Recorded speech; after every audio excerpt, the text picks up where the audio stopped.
Hey everybody, Craig Speck here with Speck Transportation.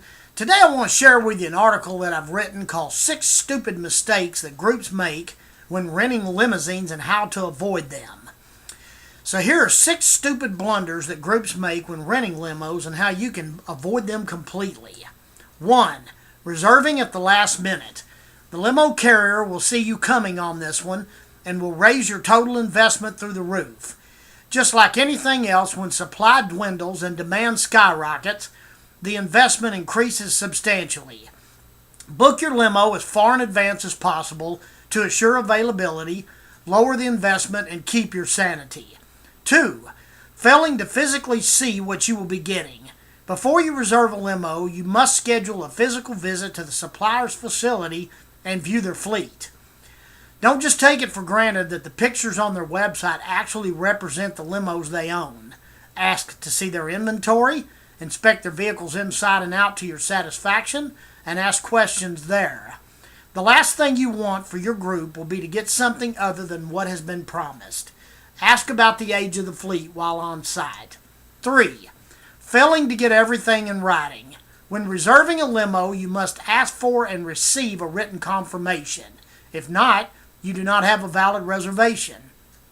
After receiving the confirmation, review it thoroughly for accuracy and read all regulations that the carrier has stated there.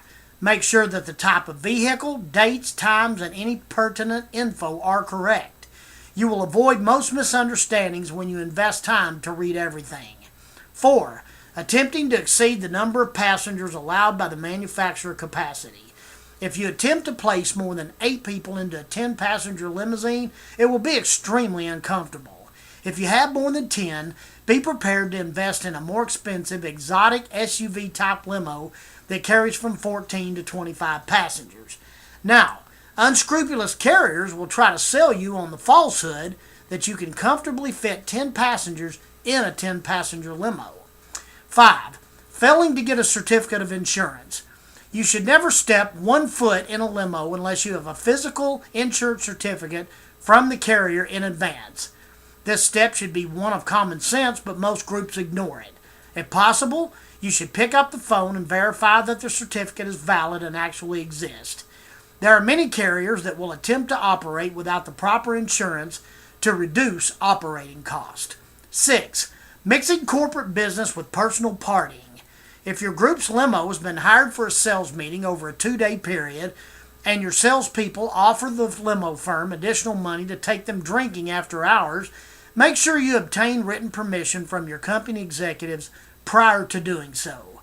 Failure to do this could result in loss of reputation to the corporation, unwanted invoices billed, and sales reps being terminated for coming in with a hangover the next day.